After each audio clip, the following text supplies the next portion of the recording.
Good evening, good evening. It's good morning somewhere, but it's good evening right now. How you guys doing? Haven't been posting in a while, but got a pretty good one for you today. Before I get into this video, I'd like to stress that this is just opinions, just fun, and I'm kind of to the point now where I really don't feel like voicing my opinion anymore because people tend to get offended, and I do agree that you should not personally attack players or coaches. Shouldn't personally attack anybody. But the coaches get paid. Um, they get paid pretty good. I think more than most of them made before. Obviously, we don't have a coach making nowhere near $5 million a year, but he is susceptible, just like his assistants are, to criticism.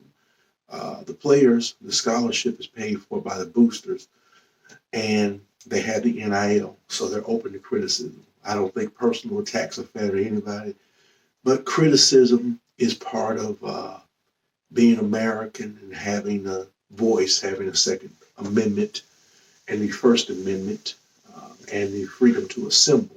So, with that being said, I just get tired of hearing the people who live in a fantasy world about our team and we're not in the midst of a very bad part. And they, I guess, see progress when others don't, or others just see frustration.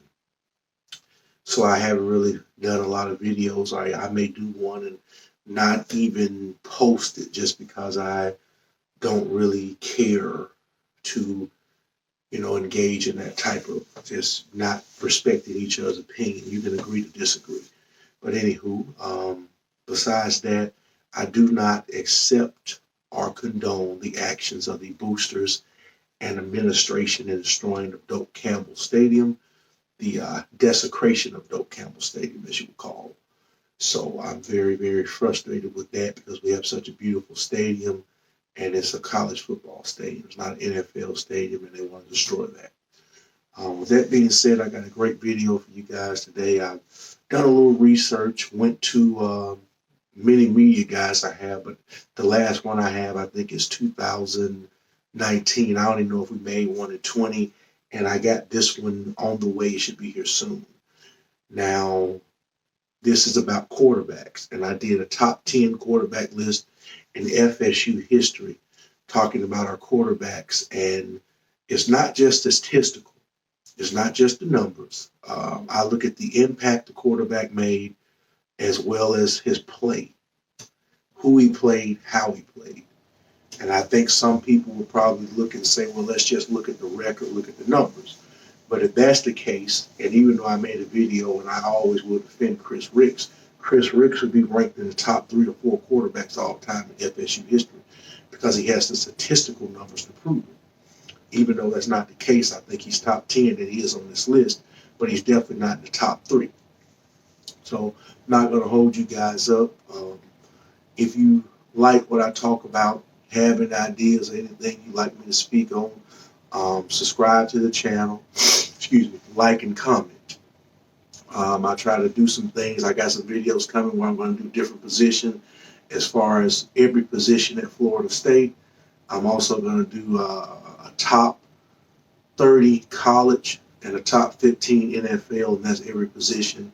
And those will be different variations.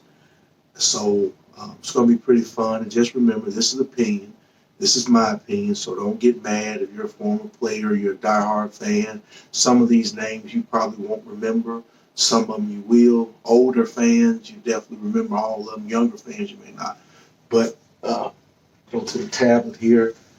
This is just for fun. So this is my top 10 all-time FSU quarterback list. I took a couple of names that just missed the cut.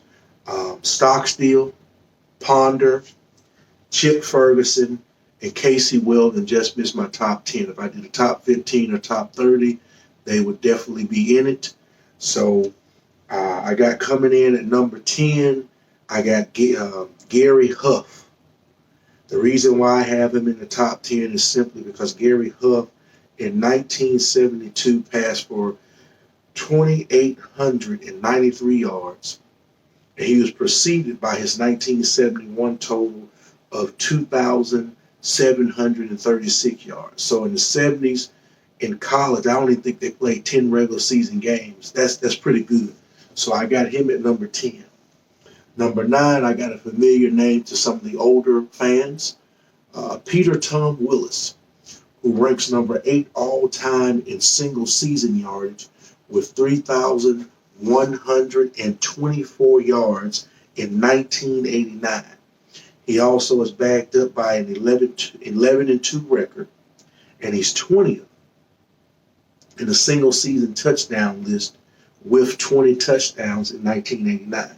So Tom Willis, PTW, tremendous guy, really kind of started to get us turned around into the 90s and pushing forward in the midst of the 14 straight years of top 4 finishes. So I had to put him on the list.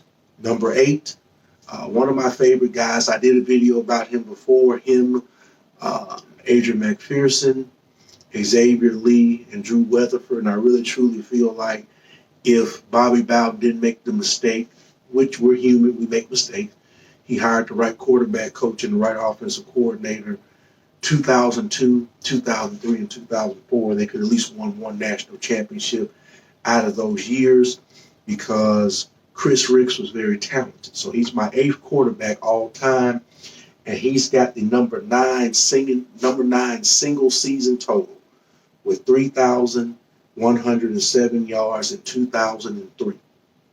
And he's number 16 in a single season total. So he's on the list twice in the record books in the top 20 with 2,734 yards in 2001. His career yards rank 2nd all time, only behind Chris Winke with 8,390 yards. 4-year guy. Like I say, pretty good record. He will end his career with being 28-11. And he ranks single season touchdowns with 24 in 2001. So pretty much for me, Chris Ricks, I've talked about him before, not going to get into detail, but with a 28-11 record, 5 of those losses came to Miami. He lost 4 straight, and then they played the bowl game, the 2004 Orange Bowl against Miami. So you have to take that into consideration. So without those 5 losses, he'd be 28-6 or maybe, 33-6. So I thought Chris Ricks was a lot better than people give him credit for. People tend to forget, but like I said, I've done a video on him. I have him ranked as my 8th best quarterback. Number 7, Danny Cannell, who ranks right now, he ranks currently 12th in single season passing yards with 2,957 yards in 1995. And he's number 14 on the list, so he finishes 12th and 14th. And his 14th total in 1994 was 2,781 yards. He's number 3 with single season touchdowns with 32 in 1995. And he's 4th in career touchdowns with 57. And Danny Cannell ended his career with a 21-3-1 record. So Danny Cannell could have been a little bit higher on the list, but outside of winning the ACC, also being the quarterback with the first loss ever in conference, you factor that into without a national championship and playing for one, I think he probably could have been higher, but I chose him as my 7th best. I think Danny had a pretty good career to be able to go between Charlie Ward, Thad Busby, and Chris Winke. Danny Cannell rode the ship, did the best he can do, and he had some great offenses and some great teams, and they did have a lot of success, just didn't capture and play for a national championship. I know a lot of people are not going to like this, but this is one of my personal all-time favorite players to ever put on garnet and gold. I have him ranked as the 6th greatest quarterback, and mainly to do with the fact outside of beating North Carolina when they were number 5 and winning the Independence Bowl, our last true big moment as Florida State came on the big stage in the Orange Bowl where we defeated Michigan.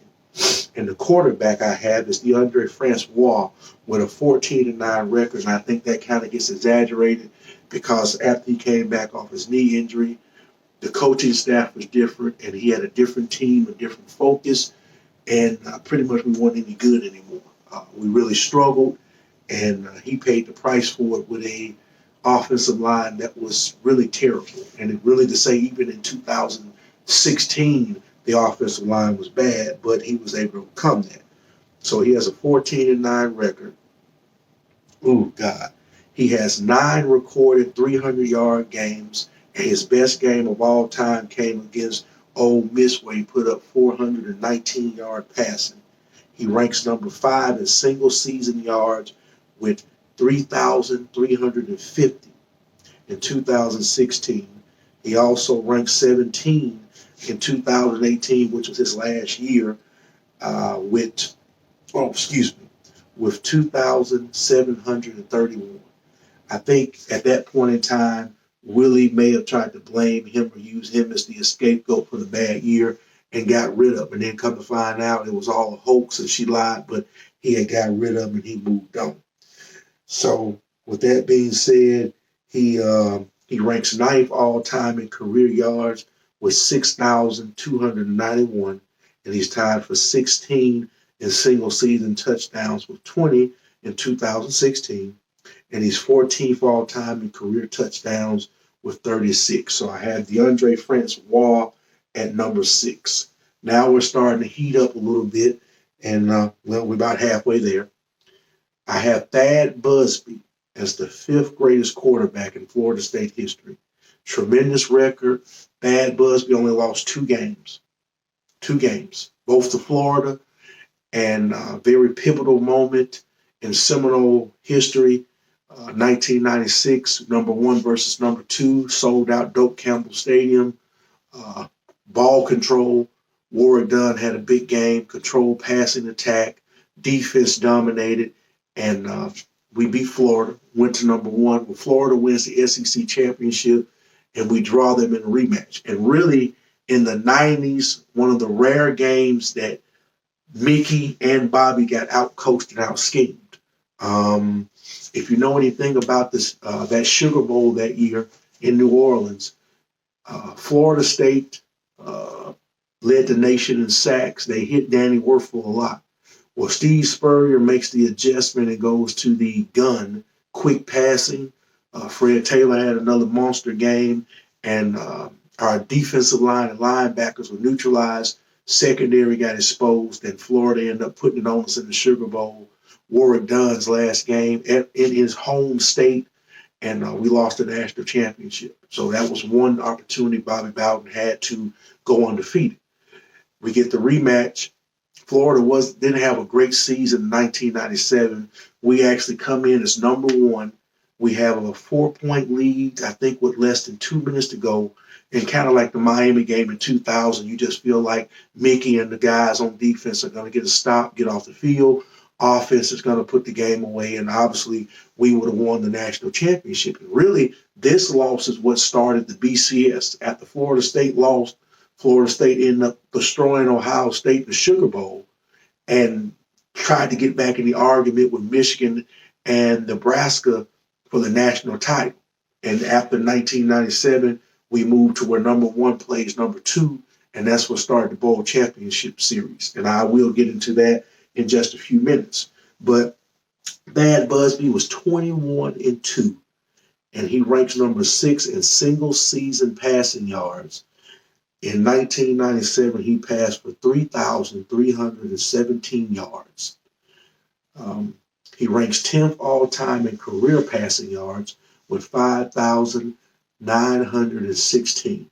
His single season touchdown, he's tied for 5th with 25 in 1997. And all-time passing touchdown, 46 of them puts him at number 8. So Thad Busby, tremendous quarterback. Obviously, only 2 losses means you really did something. To be able to play Miami and Florida, to be able to play some of the teams that Florida State played in the home series, neutral site, and he only had 2 losses to the Gators. And those were pivotal losses because I think 96, 97, we should have had national championships. So I do have Thad Busby ranked number 4. Number 5, a lot of people may not like this guy being that high, but with Winnie being the only other quarterback to join Pat White with 4 bowl victories, I have to rank E.J. Manuel as the 4th greatest quarterback. Being a big-time 5-star recruit out of Virginia, he was one of the guys that started to turn the program around and ended his senior season, with a 12-2 mark and destroying the team they faced in the Orange Bowl. Him and Lonnie Pryor had a big day, and he kind of got us back where we wanted to. We had a big ball game against Clemson at Doak Campbell Stadium in 2012, top 5 matchup, and obviously E.J. Manuel made it do what it do, and we got it done. So E.J. Manuel I rank as the 4th greatest quarterback. Now, he's number 4 all-time in career yards at 7,736.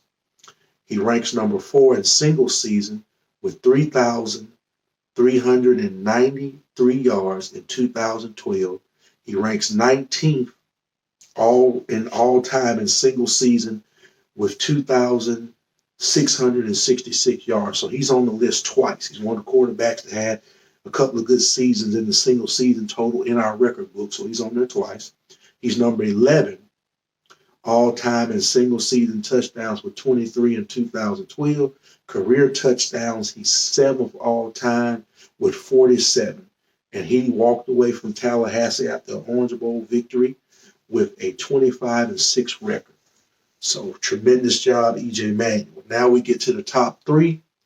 And I know the order of these 3 is going to piss some people off, but really you're splitting hairs. You have 3 national championship quarterbacks, 3 Heisman Trophy quarterbacks. The only difference is a couple of things, and I'm going to explain to you why I chose these quarterbacks in the order I did. Now, coming in at number 3 is the ever-vested, ever-great Charlie Ward. Charlie Ward was the first quarterback in Florida State history to lead a team to a national championship. We did lose a game that year in 1993, the game of the century against Notre Dame. They kind of outplayed us a little bit in the first half. Second half, and especially the fourth quarter, we fought, come all the way back, and just fell short. But Charlie Ward is a top 100 player, top 100 quarterback in college football. He's a Hall of Famer. He's a Heisman Trophy winner. He's one of the most highly decorated athletes ever to play college sports. But the reason why I have him ranked 3rd is because he did not have an undefeated season on his resume. A lot of people probably have a problem with that, and Charlie is the first. But I have him ranked 3rd. Statistically, he's tremendous. His record when he walked away from Tallahassee was 22-2 as a starter. He's number 11 all-time in the single season passing yards with 3,032 yards in 1993. And he's number 20 with 2,647 in 1992. Single season touchdowns, he is 4th. I think he's tied at 4th with 27 in 1993. And then he's number 14 on the list in single season touchdowns with 22 in 1992. His career touchdowns put him 6th all-time touchdown passes with 49. So I have Charlie Ward ranked 3rd. Now we're moving up. So obviously, there's 2 more quarterbacks. So I'm going to go with Jameis Winston as the number 2 quarterback all time. At Florida State history, he has the number 1 single season total of 40 touchdowns in 2013. He's tied at 5th with 25 and 14. He's number 2 in career touchdown passes, only trailing Chris Winke with 65 touchdowns for his career. 65 touchdowns in basically 2 years of work. That means somebody was scoring a lot of points. He's 3rd in career passing yards with 7,964 yards. And his record is 26-1. The reason why I had Jameis Winston ranked 2nd, and only reason why, because he did not play 3 years. Jameis Winston won a national championship his redshirt freshman year and a Heisman Trophy. He led his team to a 12-0 regular season. 13-0 with an ACC championship game, and obviously we lost to Oregon in the national semifinal in the Rose Bowl. So he led his team to a national championship and a college football playoff appearance. The only reason why I have him ranked is because he did not play 3 years.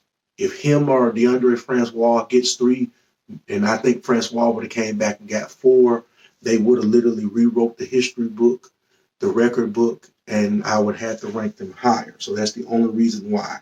Now, obviously, you know who's number 1. Without a doubt, the greatest quarterback in FSU history is Chris Winke.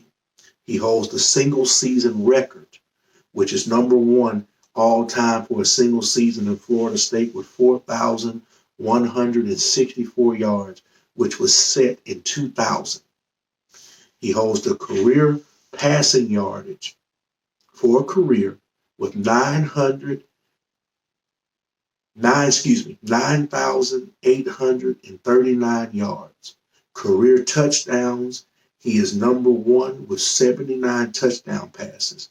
He ranks number 2 in single season touchdown passes with 33, and he's tied for 5th with 25 in 1999. His record is 32-3, and he and one other quarterback are the only quarterbacks to ever pass for over 500 yards, and he did it twice.